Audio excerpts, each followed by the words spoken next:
the previous video we have learned the ECG part 1 जिसमें हमने learn किया है कि इलेक्ट्रोकार्डियोग्राम क्या है, तो ग्राफिकल रिप्रेजेंटेशन है electrical activity of the heart का and how the impulse is conducted from SA to the walls of the auricles and walls of the ventricles.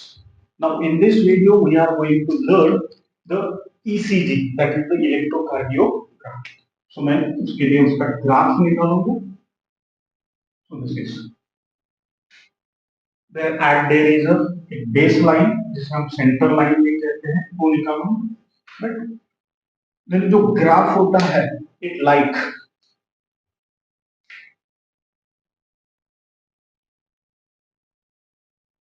that, right? So ये जो ग्राफ है इसे हम कहते हैं पीक. क्या कहते हैं? पीक और wave. So these are we termed it as a peak or wave. We call it as peak भी कहते हैं, wave भी कहते हैं. So ECG में जो हमें electrical activity of the heart के जो पीक मिलते हैं, वेव मिलते हैं, these are identified or represented by the alphabet P to P letter. कौन से अल्फाबेट? रिप्रेजेंटेड. वेव जो होते हैं these are represents. कैसे रिप्रेजेंट होता है? by the letter P to T. So इसको लेबल करता हूँ. This is P, this is Q, this is R, this is S and finally P, Q, R, S, T. इसलिए मैंने कहा कि जो ECG में हमें वेव्स मिलते हैं, पीक मिलते हैं, these are represented or identified by the letter P to T. Okay. अब P वेव क्या करता है? इसमें अगर आप देखोगे ECG में तो P, Q, T, R and T these are above the baseline, whereas Q and S these are below the baseline. Clear? अब दूसरा कि P वेव क्या रिप्रेजेंट करता है? QRS कॉम्प्लेक्स क्या रिप्रेजेंट करता है एंड T वेव क्या रिप्रेजेंट करता है? राइट? हमें पता है कि कार्डियक साइकिल मतलब क्या है, तो it is completed less than 1 second. कितने टाइम में? 0.8 सेकंड. उसमें क्या होता है? ऑरिकुलर सिस्टोल होता है, डायस्टोल होता है. वेंट्रिकुलर सिस्टोल होता है, वेंट्रिकुलर डायस्टोल होता है. So this is the events. कब होते हैं? इंपल्स. और इंपल्स कौन जनरेट करता है? तो impulse is generated by the SA node. Right? अब देखो P वेव रिप्रेजेंट्स क्या रिप्रेजेंट्स करता है, क्या दिखाता है in ECG? So P wave represents the excitation of atria.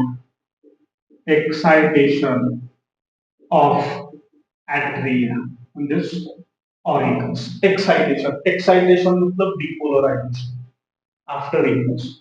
यहाँ से impulse generate होता है, that impulse is reached to the walls of the auricles. Then excitation of atria. And excitation of atria leads to क्या होगा? Leads to the auricular क्या होगा? Leads to the auricular contraction. Auricular contraction मतलब auricular systole. Contraction मतलब auricular systole. So P wave क्या represent करेगा? Auricular excitation of the atria, which leads to the auricular contraction. So it represents the auricular systole. Auricular systole. And systole मतलब contraction. Systole मतलब contraction. अब start होगा Q से. Q R S complex तीनों से बनता है Q R S कॉम्प्लेक्स. तीनों से क्या बनता है? Q R S complex. मतलब Q से स्टार्ट होगा depolarization of the ventricles. Depolarization मतलब contraction. यहां से स्टार्ट होगा यहां. So QRS कॉम्प्लेक्स क्या शो करेगा? QRS कॉम्प्लेक्स शो करेगा excitation of ventricles. Excitation, same language, excitation of ventricles. और उसे ही हम क्या कहते हैं? Excitation of ventricles. क्या? That is the depolarization. Depolarization. In the next, इसके पहले वीडियो में मैंने वही पोलराइज मतलब रिलैक्स, डिपोलराइज मतलब contract, excitation. So excitation of ventricles, that is depolarization, which leads to the ventricular systole. Ventricular systole.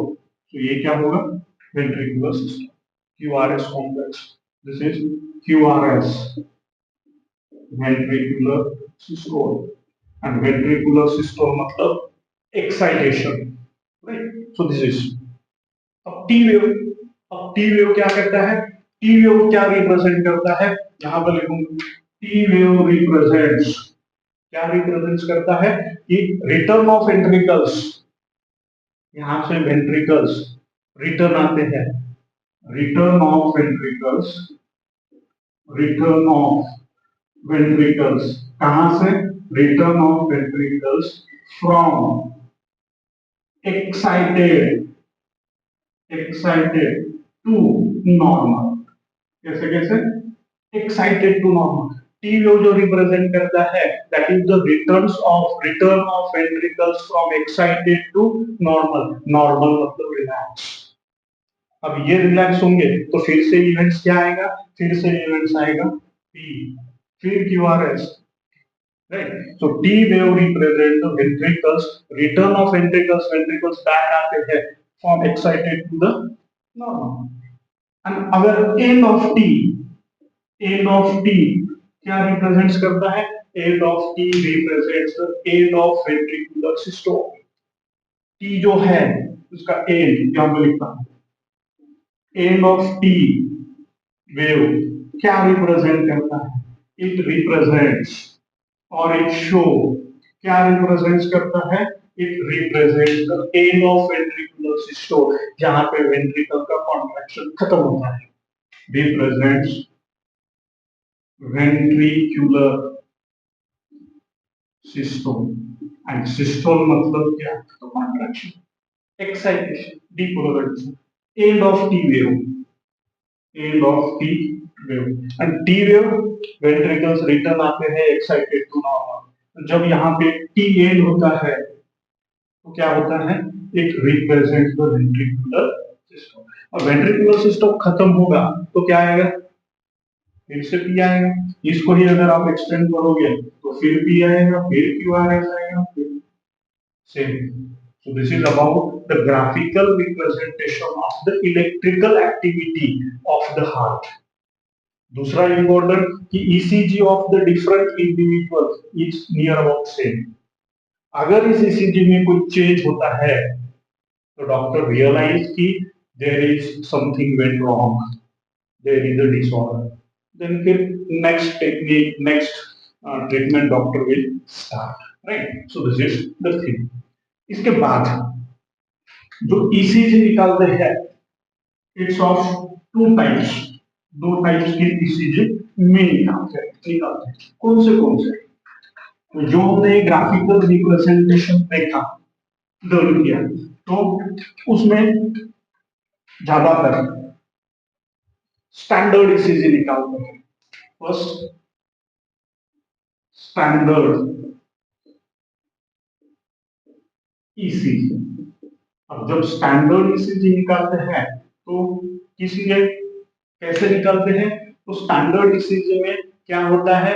Only 3 leads are use, 3 electrical leads, 3 cables, electrical leads, 3 electrical leads जो होते हैं, these 3 electrical leads are connected to the patient। Patient को only 3 electrical leads connect करते हैं। कहां connect करते हैं?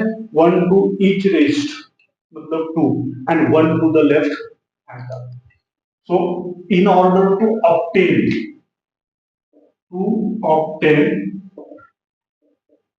obtain standard ECG, 3 electrical leads are connected, किसको? connected to patient। कौन से? 1 टू ईच रिस्ट। यहां पर भी क्वेश्चन पूछते हैं 1 टू ईच रिस्ट मतलब 2 एंड बचा हुआ 1 टू लेफ्ट एंकल, कहां पर, लेफ्ट एंकल। कब, जब हमें स्टैंडर्ड ईसीजी निकालना है तो जो हमने लगता है। दूसरा, for detail evolution, for detail evolution evaluation, for detailed evaluation of heart activity। क्या होता है, एक स्टैंडर्ड से कि अगर हमें हार्ट का डिटेल इवेल्युएशन करना है, डिटेल एनालिसिस करना है, उसका डिटेल एक्टिविटी जानना है, तो क्या होता है, multiple leads are connected to the chest region. Standard ECG में only 3 leads, one to each wrist and one to left ankle।